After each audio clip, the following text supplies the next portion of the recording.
his sheet. At his best, he set a team record for tight ends for the Patriots with 45 catches, ultimately leading them to win the AFC Championship and the next year go to the Super Bowl. At his worst, he was charged with first-degree murder for Odin Lloyd, who he presumably murdered, and then just a couple weeks ago was charged with 2 other murders of 2 people, which ultimately got him 3 life sentences in total. According to Fox News, less than 48 hours after he was found hanging, he killed himself, or after he was found convicted of the 2 murders, he was found dead in his cell. But I'm not here to talk about that. I more want to emphasize on the fact of what his family is doing just less than a week after he was found dead. They've decided to donate his brain to the study of chronic traumatic encephalopathy, otherwise known as CTE.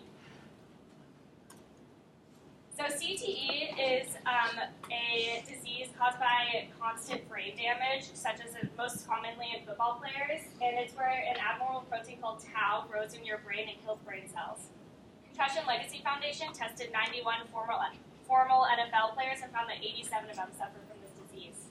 With stats like this in his history, it seems like he's a perfect candidate for CTE. But they can only diagnose it after death, and this is why his family is donating his brain now. And with CTE, there are many complications with mental health. So CTE is known to cause memory loss, confusion, impaired judgment, depression, aggression, and impulse control problems.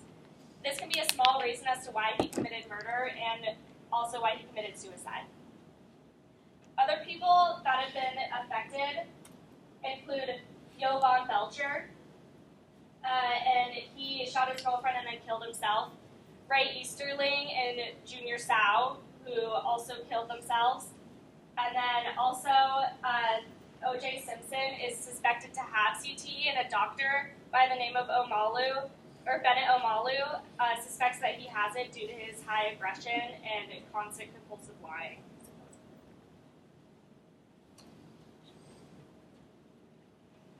And by no means do I think that this justifies what Aaron Hernandez did to those people, but I do think that it can help future football players prevent this disease or have them not get this disease.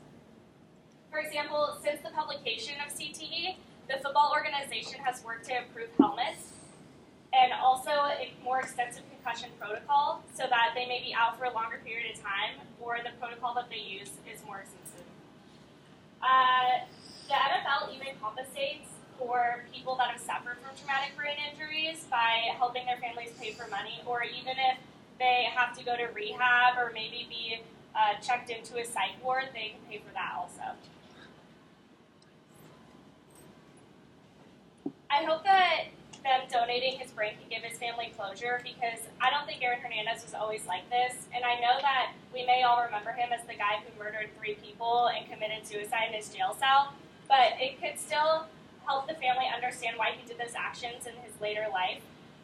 And I'm glad the family decided to donate his brain as well, because it can help future players, because I know out there's probably a young Aaron Hernandez that could potentially be affected by CT, and maybe by the donation, they won't have to be. Thank you.